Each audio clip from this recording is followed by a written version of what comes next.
আমি প্রিয়া। সবাই কেমন আছেন একটু কমেন্ট করে জানাবেন। আমার নতুন একটি ব্লগে আপনাদের সবাইকে স্বাগত। আজকে অনেক দিন আমার হাতটা একটু ভেঙে গিয়েছিল, সেই কারণে অনেক দিন বাড়িতে বসেছিলাম। তো আমার হাজব্যান্ডের অনেক মন খারাপ লাগছিল আমাকে দেখে। তো আমার হাতটা ঠিক হয়ে যাওয়ার পর আমার হাজব্যান্ড আজকে বলল যে চলো তাহলে আজকে একটু বাইরে থেকে ঘুরে আসি। আমি তো ঘুরতে যাওয়ার কথা শুনে এক পায়ে রাজি। তাই আমাকে বলা মাত্রই চট করে রেডি হয়ে গেলাম, দিয়ে চলে গেলাম ঘুরতে। আজকে গেছিলাম একটা সোনামণি পাহাড় বলে একটা জায়গা আছে, খাজরা থেকে 10-20 কিলোমিটার দূরে অবস্থিত পাহাড়টি। আমিও নতুনই গিয়েছিলাম আজকে, ফার্স্টবার। তো পাহাড়টা দেখে আমার খুব সুন্দর লাগলো, খুব সুন্দর জায়গা। পাহাড়টার ওপরে মানে ভিডিওতে যেটা না দেখাচ্ছে সামনে থেকে, সেটা আরও বেশি সুন্দর দেখাচ্ছিল। তো আপনারা দেখতে থাকুন ভিডিওটি। ভিডিওর শেষে জানাবেন কেমন লাগলো।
এই যে আমরা পৌঁছে গেছি, আমরা উঠছি পাহাড়ের মধ্যে।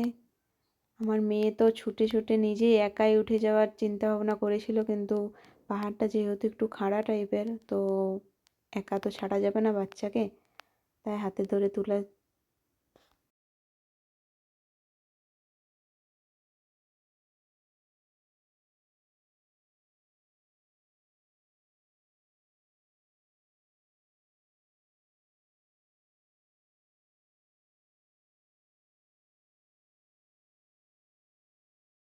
একবার দেখুন পাহাড়ের উপর থেকে প্রাকৃতিক দৃশ্যটা, কি অপরূপ দৃশ্য।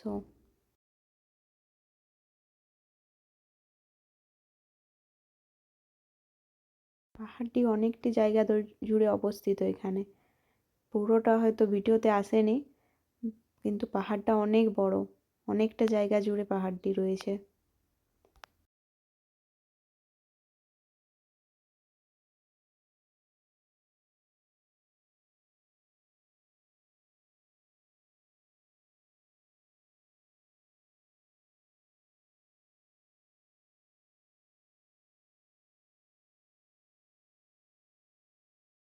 আমি চেষ্টা করেছি আমি যতটা সম্ভব আপনাদেরকে দেখানোর।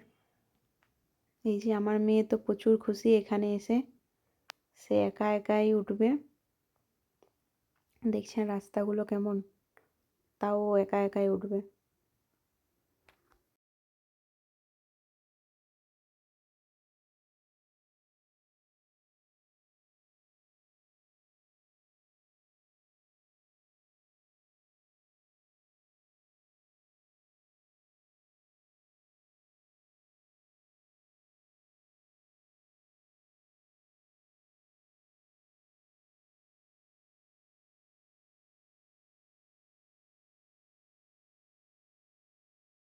এই পাহাড়টিতে একটু মন্দির মন্দির নেই, মানে ওই ঘাসগুলোর ওখানটাতে ঠাকুর আছে। তো কখন কি পুজো হয় আমার এটা জানা নেই, আমি নতুন গেছি প্রথমবার। বাট ওখানে দেখলাম ঠাকুর আছে ওই ঘাসগুলোর ওখানে, আপনাদেরকে দেখাচ্ছি।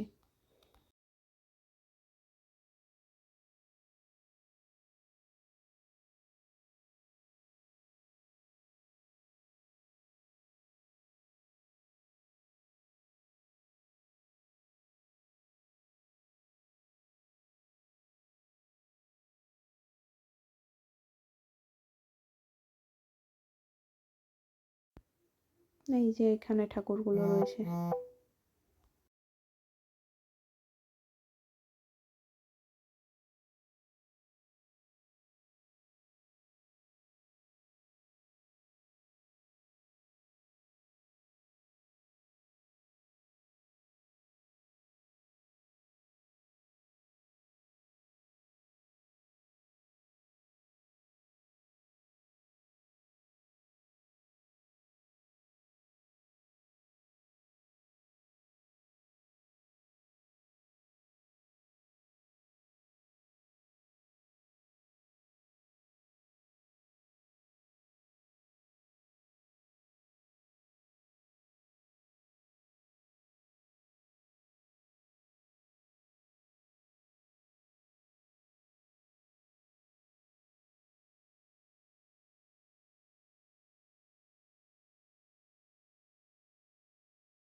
কেমন লাগলো ভিডিওটি জানাবেন।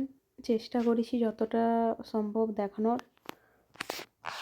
তারপর চলে আসলাম বাড়ি এই শীতের সন্ধ্যাতে। এক্ষুনি 5টা বাজছিল, তখনই কুয়াশা পড়তে শুরু করে দিয়েছে। প্রচণ্ড ঠান্ডা এদিকে।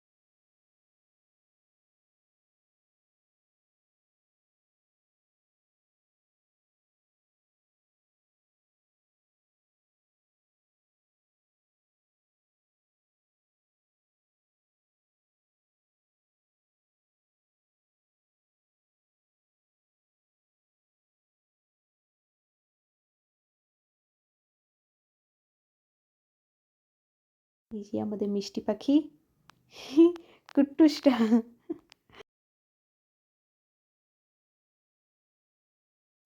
চলো বাড়ি যাওয়া যাক।